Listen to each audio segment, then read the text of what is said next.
नमस्कार, मैं दुष्यंत सिंह एक बार फिर से आप सभी लोगों का बहुत बहुत स्वागत करता हूं। उम्मीद करता हूं आप सभी अच्छे होंगे और आपकी तैयारी भी बहुत ही बढ़िया तरीके से चल रही होगी। आरो यारो के लिए हिंदी की पहली क्लास आज से हम स्टार्ट करने जा रहे हैं। आज हम पढ़ने वाले हैं अनेक शब्दों के लिए एक शब्द। आप जानते हैं आरो यारो के प्रीलिम्स में हिंदी के कुल मिलाकर के 6 टॉपिक से क्वेश्चंस पूछे जाने हैं।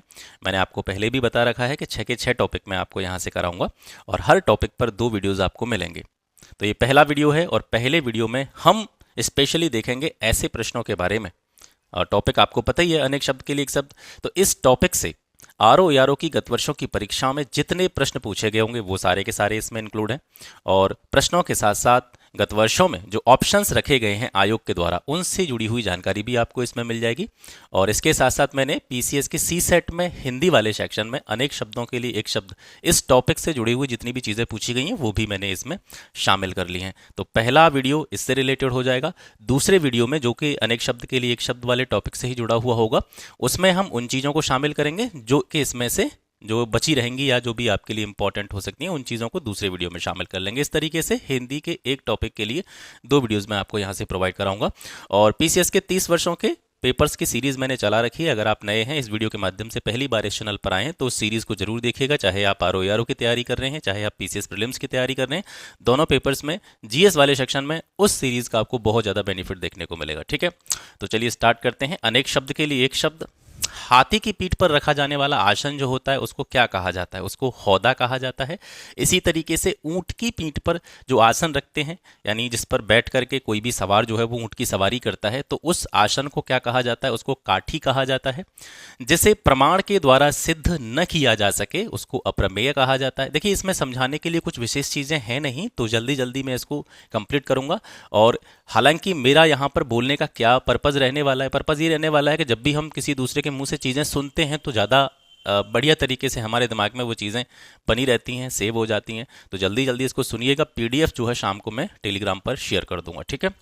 उपनिवेश से जिसका संबंध होता है तो उसको बोला जाता है औपनिवेशिक। रनिवास में कड़े पर्दे में रहने वाली स्त्री जो होती है उसको क्या कहा जाता है? तो रनिवास में कड़े पर्दे में रहने वाली स्त्री को अशूर्यम पश्या कहा जाता है। अशूर्यम पश्या उसको कहते हैं, इंपॉर्टेंट है। उत्तराधिकार में जो संपत्ति किसी को प्राप्त होती है उसको रिक्त कहा जाता है। रिक्त। ठीक है। यहाँ पर आपको जो मैं बोल रहा हूँ उसके साथ साथ जो अक्षर है ना उन पर भी ध्यान देना है, क्योंकि यहाँ पर जो माइनर सी मिस्टेक होती है वो आपके क्वेश्चन को गलत कर सकती है। गिरे हुए को पतित कहा जाता है। अपनी इच्छा से दूसरों की सेवा करने वाला व्यक्ति उसको स्वयं सेवक कहते हैं। गुरु के समीप रहकर शिक्षा ग्रहण करने वाला जो शिक्षार्थी होता है उसको अंतेवासी कहा जाता है। ये भी काफी बार पूछा गया है, अंतेवासी याद रखेंगे। अपना उद्देश्य पूर्ण होने पर जो संतुष्ट हो जाता है उसको बोलते हैं कृतार्थ।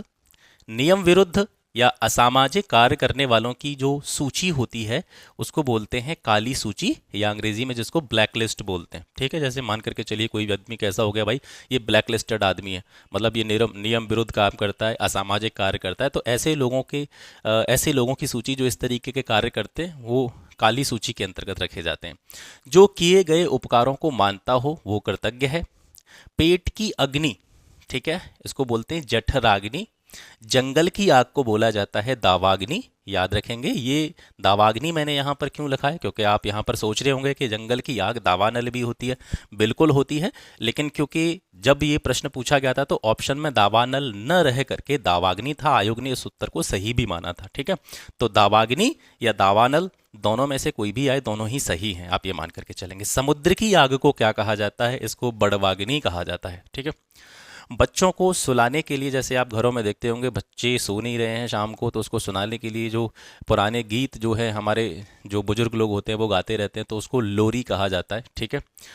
बच्चे के जन्म के समय गाया जाने वाला गीत क्या होता है? सोहर कहलाता है। जो नभ में चलता हो उसको खेचर कहते हैं। ठीक है। व्याकरण का ज्ञाता उसको कहा जाता है व्याकरण।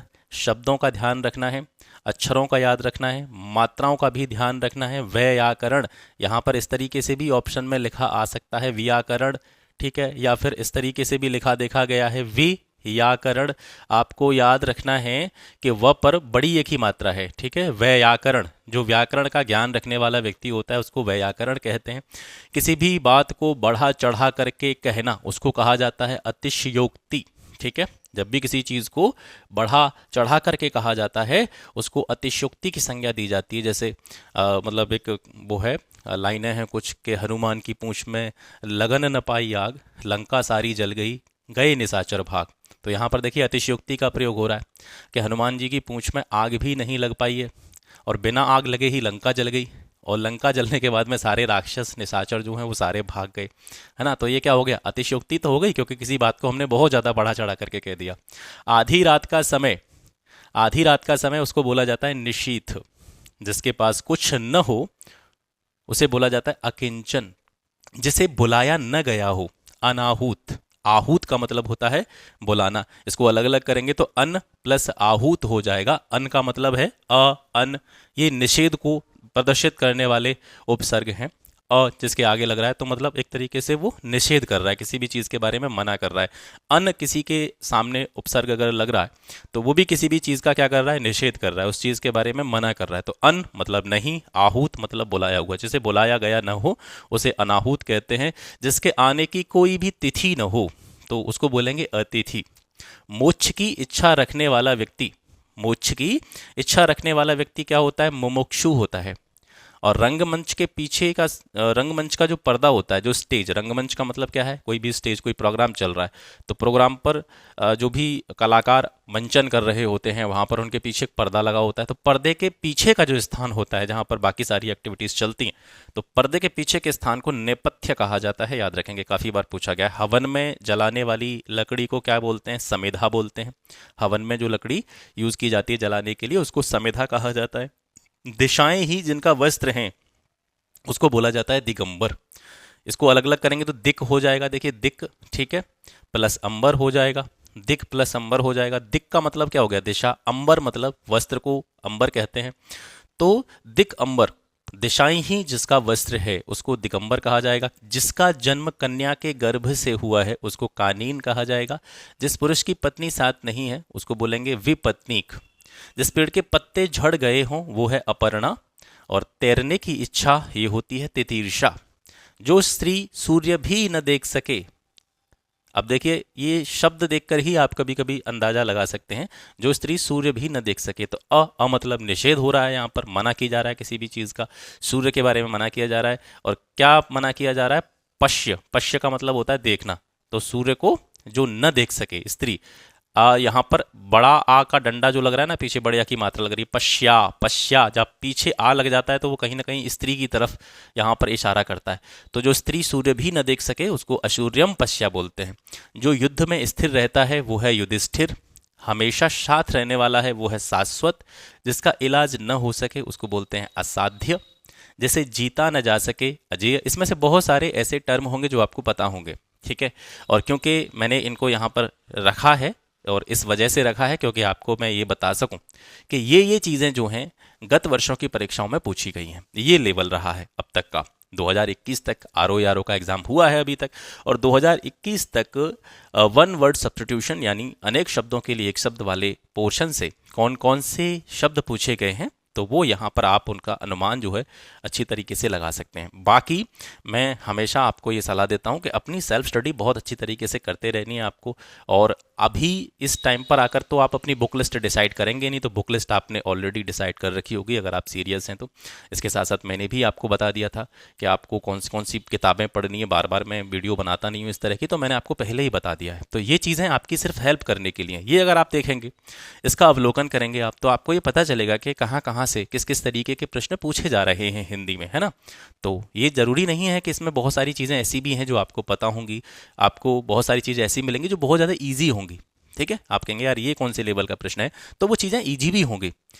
और ईजी हो चाहे टफ हो, मैं आपको ये बताने की कोशिश कर रहा हूँ कि ये प्रश्न पूछे गए हैं, ठीक है। अब इसके बाद में जो एक और वीडियो हम बनाएंगे अनेक शब्द के लिए एक शब्द का, तो उसमें कुछ ऐसे शब्दों को रखेंगे जिनको याद रखना थोड़ा सा मुश्किल होता है।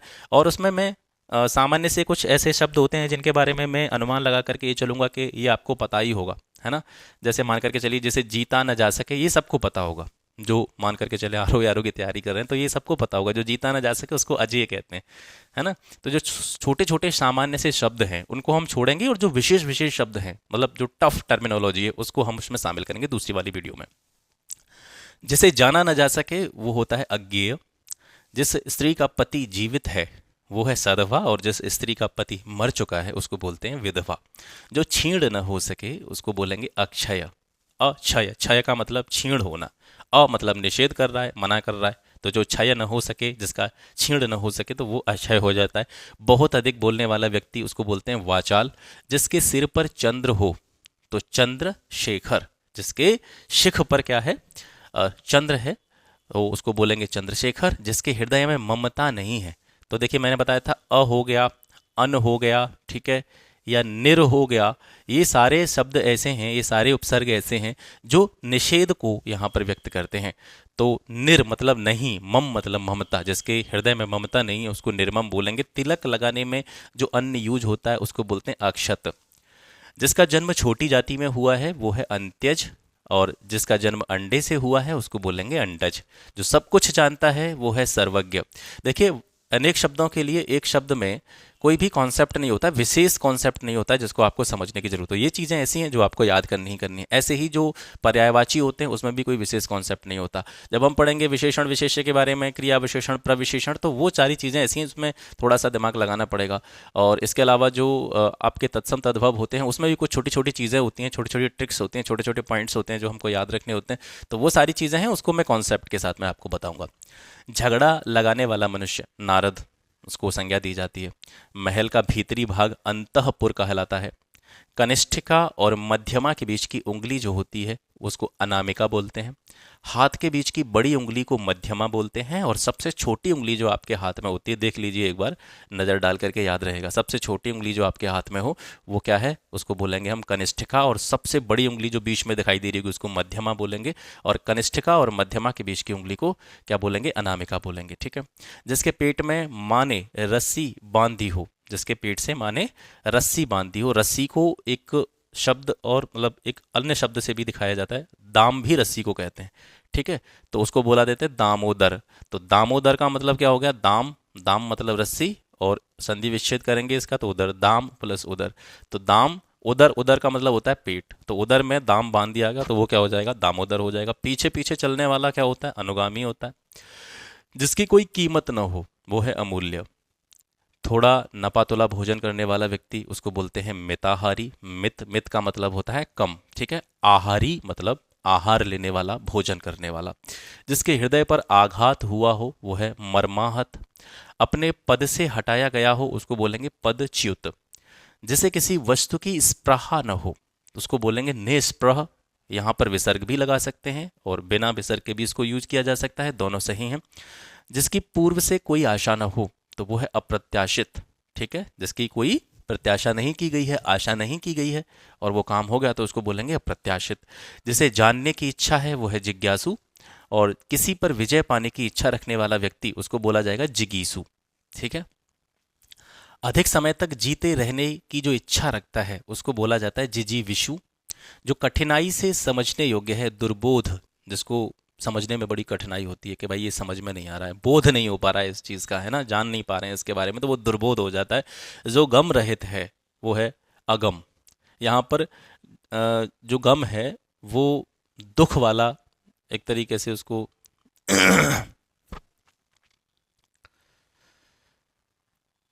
जहां या जिसके अंदर जाया न जा सके वो है अगम्य। जो समझने में कठिन हो, भाषा के संदर्भ में यहाँ पर बात हो रही है, उसको बोलेंगे क्लिष्ट।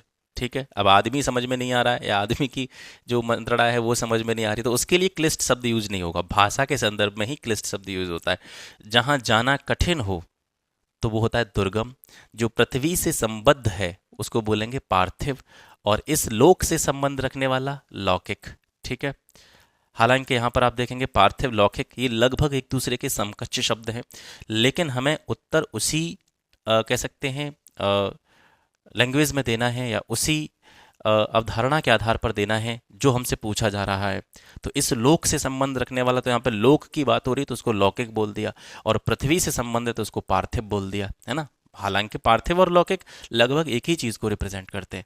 जो पहले था पर अब नहीं है उसको बोलेंगे भूतपूर्व। जो पहले जन्मा हो वो पूर्वज है। जो न आया हो वो है अनागत। जो कठिनाई से मिलता है वो है दुर्लभ। जिसे प्राप्त न किया जा सके वो है अलभ्य। जो प्राप्त न हो वो है अप्राप्य। जो उपलब्ध न हो वो है अनुपलब्ध। तो ये बहुत सामान्य सी चीज़ें हैं। बहुत सी भाषाओं को जानने वाला व्यक्ति बहुभाषाविद, यहाँ हलंत का विशेष रूप से याद रखेंगे, द के ऊपर हलंत आता है बहुभाषाविद में, ठीक है। मदिरा पीने का प्याला जो होता है उसको चषक बोला जाता है। जो स्त्री के वशीभूत है उसको बोलेंगे स्त्रैण। स्त्रियों के समान गुण वाला उसको बोलेंगे स्त्रियोचित। सवाल जवाब, बहस हुज्जत या दिए गए उत्तर पर उत्तर, जब इस तरीके की चीज़ें होती हैं तो उसको बोला जाता है प्रत्युत्तर। तैरकर या नाव आदि के द्वारा जलाशय को पार करना, इसको बोलेंगे एक शब्द में उत्तरण। क्रमागत रूप से आगे बढ़ते जाना, इसको बोलेंगे उत्तरोत्तर। वह कन्या जिसके साथ विवाह का वचन दिया गया है तो ये कहलाएगी वाग्दत्ता। कन्या के विवाह की बात किसी से पक्की करना उसको बोलते हैं वाग्दान। मौन या वचनबद्ध होना उसको बोलेंगे वाग्बद्ध। ऐसी जीविका जिसका कोई ठीक ठिकाना न हो उसको बोलेंगे आकाशवृत्ति। अनहोनी या असंभव बात ये कहलाती है आकाश कुसुम। मरणासन अवस्था वाला व्यक्ति उसको बोलेंगे मुमूर्ष, ठीक है। यहाँ पर छोटी छोटी चीज़ें हैं जो याद रखनी है। मोक्ष की इच्छा रखने वाला व्यक्ति उसको मुमुक्षु बोलते हैं, और जो मरने की हालत में हो, मतलब इसको देख करके ऐसा लगे ये कुछ ही देर में मर जाएगा, ये जल्दी ही इसकी मृत्यु हो जाएगी, तो उसको बोलेंगे मुमूर्ष। जो मृत्यु को प्राप्त कर चुका हो वो है मृतगामी। जिसे अपनी जगह से अलग कर दिया गया हो वो है विस्थापित। बुरे उद्देश्य से की गई गुप्त मंत्रणा को क्या बोला जाता है? दुरभिसंधि। किसी को संकट में डालने के लिए जो योजना बनाई जाती है, प्लान बनाया जाता है, उसको बोला जाता है दुरभियोजन। जिसका अतिक्रमण या उल्लंघन सहज न हो सके वो है दुरतिक्रम। युद्ध की इच्छा रखने वाला ये युयुत्सु कहलाता है, और जो युद्ध में लगा हुआ है उसको बोलते हैं युद्धरत, यानी जो युद्ध कर रहा है वो युद्धरत हो जाएगा। तैरने या पार होने का इच्छुक व्यक्ति जो होता है वो तितीर्षु कहलाता है। तैरने या पार होने का इच्छुक जो होता है वो तितीर्षु कहलाता है। जो खूब अच्छी तरह तैरना जानता हो वो तैराक है। और आंखों की पुतली या तारों से भरा हुआ, आंखों की पुतली एक अलग टर्म हो गया, ये किसके लिए कहा जा रहा है? आपकी आंखों के लिए यूज किया जा रहा है। और तारों से भरा हुआ मतलब ऐसी चीजें जहां पर तारे ही तारे हैं, दोनों के लिए एक ही शब्द यूज किया जाता है, तारक। अपने सहारे पर रहने वाला स्वावलंबी होता है। किसी पर विजय पाने की इच्छा रखने वाला जिगीषु होता है। कुछ खास शर्तों पर किसी कार्य को करने का जो समझौता होता है उसको बोलते हैं संविदा। राज्य द्वारा निकाला गया आधिकारिक आदेश अध्यादेश कहलाता है। वह स्त्री जिसका पति विदेश गया है तो उसको बोलेंगे प्रोषित पतिका। प्रेषित पतिका यहाँ पे लिखा आ सकता है ऑप्शन में, लेकिन आपको मात्रा याद रखनी है, प्रोषित पतिका है। पैर से सिर तक इसको बोलेंगे आपाद मस्तक। तो यहाँ पर कंफ्यूजन के लिए क्या आ सकता है? सिर से पैर तक, तो उस संबंध में आपाद मस्तक सही नहीं होगा, ठीक है। पैर से सिर तक आपाद मस्तक। अनुचित बात के लिए आग्रह करने वाला दुराग्रही होता है। जो पान करने योग्य नहीं है, मतलब जो पीने योग्य नहीं है, वो अपेय है। जिसका निवारण अत्यंत कष्ट से किया जा सके उसको बोलेंगे दुर्निवार। जो बहुत बोलता है उसको वाचाल बोलेंगे। दोबारा आ गया है। कान के नीचे लटकता हुआ कोमल भाग, पकड़ लो अपने कान के नीचे लटकते हुए कोमल भाग को, इसको बोलते हैं कर्णपाली, ठीक है। जो भेदा या तोड़ा न जा सके वो है अभेद्य। परंपरा से चली आ रही बात उसको बोलते हैं अनुश्रुति। किसी बात के लिए दिया जाने वाला वचन प्रतिश्रुति कहलाता है। और निंदा के बहाने स्तुति करना, मतलब हम कहने को निंदा कर रहे हैं लेकिन वास्तव में उसकी स्तुति कर रहे हैं, तो निंदा का तो बहाना है लेकिन काम किया जा रहा है स्तुति का, तो उसको बोलते हैं व्याज स्तुति। जो कुछ न जानता हो वो अज्ञानी है, अज्ञ है। जिसमें सामर्थ्य न हो वो है असमर्थ। स्वेद से उत्पन्न होने वाला, स्वेद मतलब क्या होता है? पसीना होता है, ठीक है। स्वेद से उत्पन्न होने वाला उसको बोलते हैं स्वेदज। और जिसका जन्म शरीर से हो उसको बोलते हैं पिंडज। और जिसका जन्म अंडे से हो उसको बोलते हैं अंडज, ठीक है। जिसका विवाह न हुआ हो वो है अपरिणीत। जिसका कोई शत्रु नहीं जन्मा है वो है अजात शत्रु। और जिसने शत्रु को जीत लिया है वो है शत्रु जयी, शत्रु पर विजय प्राप्त करने वाला। जिसका कोई शत्रु ही ना हो वो है शत्रु विहीन। और जिसे जीता न जा सके वो है अजेय। जिसकी ग्रीवा, ग्रीवा का मतलब होता है गर्दन, जिसकी ग्रीवा या गर्दन सुंदर हो उसको बोलते हैं सुग्रीव। लौट कर आया हुआ, लौट कर आया हुआ बोला जाता है प्रत्यागत। जो आंखों से परे हो वो है परोक्ष, और जो आंखों के सामने हो वो है प्रत्यक्ष, ठीक है। तो परोक्ष को अप्रत्यक्ष भी बोलते हैं, एक ही बात है। प्रत्यक्ष एक अलग चीज हो गई। और आंखों से परे की बात जब आएगी तो उसको परोक्ष भी बोल सकते हैं, उसको अप्रत्यक्ष भी बोल सकते हैं। वह समारोह जिसमें गुरुकुल के स्नातकों को विद्याध्ययन करने के उपरांत विदाई दी जाती थी उसको बोला जाता था समावर्तन। एक तरह से जैसे बोलते हैं ना, जैसे आप क्लासेस में पढ़ते होंगे तो सॉरी, तो जिसमें एक तरह से फेयरवेल टाइप का जो प्रोग्राम होता है उसको समावर्तन कहा जाता है। तो वह समारोह जिसमें गुरुकुल में जो स्नातक की उपाधि ग्रहण कर लेते थे, विद्या अध्ययन कर लेते थे, उसके बाद में उनको जब विदाई दी जाती थी, फेयरवेल दिया जाता था, उसको क्या बोलते हैं? समावर्तन बोलते हैं। जो तुरंत कोई युक्ति सोच ले तो वो उसको बोलेंगे प्रत्युत्पन्नमति। प्रत्युत्पन्नमति, ठीक है। जो दूर की बात पहले ही सोच ले वो दूरदर्शी है, और जैसे सारी बातों का ज्ञान हो वो सर्वज्ञ है। जो जोता या बोया न गया हो वो है अकृषित। अकृषित मतलब जिस पर कृषि न की गई हो, तो एक तरह से वही चीज है जोता बोया न गया हो। सब कुछ खाने वाला, सर्वभक्षी। जिस भूमि में कुछ उत्पन्न न होता हो वो ऊसर कहलाती है। जो एक जगह से दूसरी जगह न ले जाया जा सके उसको बोलते हैं स्थावर। जहां भोजन मुफ्त में मिलता है या नित्य दीन दुखियों को भोजन देने की व्यवस्था जो होती है उसको सदावर्त कहते हैं। कम बोलने वाला मितभाषी कहलाता है, और ज़्यादा बोलने वाला बहुभाषी इसको कह सकते हैं, वाचाल भी कह सकते हैं। मधुर बोलने वाला मृदुभाषी होता है। आशा से अधिक अगर कोई चीज़ है तो उसको बोलेंगे आशातीत। और जिसकी आशा न की गई हो वो है अप्रत्याशित। जो तोला जा सके वो परिमेय है, जिसका अनुमान किया जा सके वो अनुमेय है। वस्तु का आदान प्रदान या बदली जो होती है उसको बोलते हैं विनिमय, एक्सचेंज। जो किसी विषय का ज्ञाता हो वो विशेषज्ञ है, एक्सपर्ट है। ईश्वर में विश्वास रखने वाला व्यक्ति आस्तिक होता है। जो आग्रह सत्य हो, मतलब ऐसा आग्रह जो कैसा है, सत्य है, तो उसको बोलेंगे सत्याग्रह। आस्था रखने वाला व्यक्ति आस्थावान कहलाता है। बिना पलक झपकाए के लिए एक शब्द क्या बोलेंगे? निर्निमेष। जो सबको समान भाव से देखता हो, समदर्शी। जो अक्षर लिखना पढ़ना जानता हो उसको बोलते हैं साक्षर। जो अपने आप से उत्पन्न हुआ हो वो है स्वयंभू। तो इसमें देखिए एकाध कहीं कहीं स्थान पर क्या हुआ है कि जो शब्द है वो रिपीट हो गया है, क्योंकि पेपर में भी रिपीट हुए होंगे। ज़्यादातर मैंने ऐसे प्रश्नों को यहाँ पर नहीं रखा है जो रिपीट हुए हैं, ठीक है। वह कवि जो तत्काल कविता करे, ये बहुत इंपॉर्टेंट है, याद रखेंगे। आशु कवि, आशु कवि किसको कहते हैं? जो बैठे बैठे कविता करते हैं। आपने कहा कि कविता कोई लिख के बताइए, तुरंत ही तुरंत वो कविता बोलने लग जाए, तो वो आशु कवि होता है। जो किसी की ओर से किसी कह सकते हैं बात को रखने वाला व्यक्ति होता है वो प्रतिनिधि होता है, रिप्रेजेंटेटिव। मोक्ष पाने की इच्छा रखने वाला यहाँ पे गलत लिख गया है, ठीक है, इसको काट लीजिएगा, सही कर लीजिएगा। मोक्ष पाने की इच्छा रखने वाला व्यक्ति मुमुक्षु होता है। तितीर्षु, तैरने की इच्छा, तितीर्षु, तो तैरने की इच्छा रखता हो उसको तितीर्षु बोलेंगे।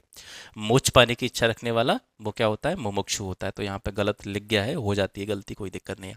सर्दी गर्मी दुख आदि सहन करने की शक्ति जो होती है उसको बोलते हैं तितिक्षा। जो बाएं हाथ से सधा हुआ है वो सव्यसाची है। साम्यवादी विचारधारा का व्यक्ति क्या कहलाता है? वामपंथी कहलाता है। जिसके हाथ में वज्र रहता है उसको बोलते हैं वज्रपाणी। जो अचानक आंखों से ओझल हो गया हो उसको बोलेंगे अंतर्धान। यहाँ पर ध्यान क्या रखना है? देखिए यहाँ पर धान है, अंतर्धान है, अंतर ध्यान नहीं है। अंतर ध्यान को गलत माना गया है आयोग के द्वारा, ठीक है। अंतर ध्यान इस तरीके से लिखते हैं ना, अंतर ध्यान, इसको गलत माना गया है। तो यहाँ पर अंतर्धान है, याद रखेंगे। तो मात्राओं का भी विशेष रूप से जगह जगह पर आपको याद रखना है। जो ज्ञात इतिहास से पहले का है, मतलब जिस इतिहास के बारे में हमको पता है उससे पहले का जो समय होता है जिसके बारे में कोई जानकारी नहीं होती उसको बोलते हैं प्रागैतिहासिक। अपनी विवाहिता स्त्री से उत्पन्न पुत्र उसको औरस कहा जाता है। शिशु या जीव जो खेड़ी में लिपटा हुआ पैदा हो उसको बोलेंगे जरायुज। उपपति या गैर पुरुष से उत्पन्न पुत्र जो होता है उसको जारज कहा जाता है। उत्तराधिकार के लिए गोद लिया गया जो पुत्र होता है उसको दत्तक कहते हैं। जीने की इच्छा, इसके लिए एक शब्द होगा जिजीविषा। और जो कुछ भी नहीं जानता हो वो है अज्ञ, ठीक है। तो ये हो गया आज का सेशन जिसमें हमने 2021 तक आरओ यारो के पेपर में जितने भी प्रश्न पूछे गए हैं किस टॉपिक से, अनेक शब्द के लिए एक शब्द वाले टॉपिक से, वो सारे के सारे आपको यहाँ पर मिल गए हैं। इनको देखिएगा, इनका आकलन करिएगा कि कहाँ कहाँ से किस किस तरीके के प्रश्न पूछे गए हैं। तो ये मैं एक चीज़ और आपको बता दे रहा हूँ कि जैसे मान करके चलिए प्रश्न आएंगे 10, है ना, 6 टॉपिक है, 60 क्वेश्चन पूछे जाने हैं हिंदी के, 10-10 हर एक टॉपिक से प्रश्न आएंगे। उसमें से 3 से 4 प्रश्न तो आपको इसी पीडीएफ से मिल जाएंगे, ठीक है, प्रीवियस ईयर का मतलब एक बहुत बड़ा रोल रहता है। मतलब आधे प्रश्न आप मान करके चलें, 10 में से 5 आपको यहीं से मिलेंगे, 5 अलग से जो है आपको देखने पड़ेंगे, उन 5 के लिए आपको पढ़ना है। हाँ, और वो लक की बात है कि अगर, क्योंकि इसमें मैंने पीसीएस वाले जो प्रश्न हैं उनको भी यहाँ पे शामिल किया है, तो ये आपका एक तरह से कह सकते हैं कि अच्छा नसीब हो सकता है कि इसमें से जो है मैक्सिमम क्वेश्चंस आपको देखने को मिल जाएं, लेकिन ये होगा। ठीक है, आप देखेंगे पेपर में तो आपको पता चलेगा कि आधे प्रश्न तो कम से कम आने ही आने, ये तो मैं गारंटी देता हूँ इस बात की। ठीक है, जो प्रश्न पूछे जाएंगे उसमें से आधे प्रश्न, 10 में से 5 तो इसमें से मिलेंगे ही मिलेंगे, ज़्यादा मिल जाएं वो बोनस है, अलग बात है। तो ऐसा मत रखना कि इसी के ऊपर ही डिपेंड हो जाना, पढ़ते रहना, अपनी जो भी किताब हो उसको आपने पढ़ भी ली होगी। यहाँ तक मुझे लगता है कि इस टाइम तक एक एक बार वो चीज़ें रिवाइज हो गई होंगी और दोबारा से रिवाइज आप कर रहे होंगे, तो उसको देखते रहना। लेकिन आधे प्रश्न आपको यहाँ से मिलेंगे ही मिलेंगे, ये पक्की बात है। ठीक है, और इसी वजह से मैं कह रहा था कि दूसरा वीडियो जो बनाएंगे हम, उसमें कुछ ऐसे शब्दों को लिखेंगे जो आप याद नहीं रख पाते हैं या हम भी याद नहीं रख पाते हैं, और कुछ नए टर्म जो होते हैं, नए शब्द जो होते हैं, थोड़े क्लिष्ट शब्द जो होते हैं, उनको मैं दूसरी वीडियो में रखने की कोशिश करूंगा। ठीक है, तो आज के लिए बस इतना ही, मिलते हैं आपसे फिर एक नेक्स्ट वीडियो में एक नए टॉपिक के साथ। तब तक के लिए नमस्कार, जय हिंद। वीडियो को शेयर जरूर कर दीजिएगा। ठीक है।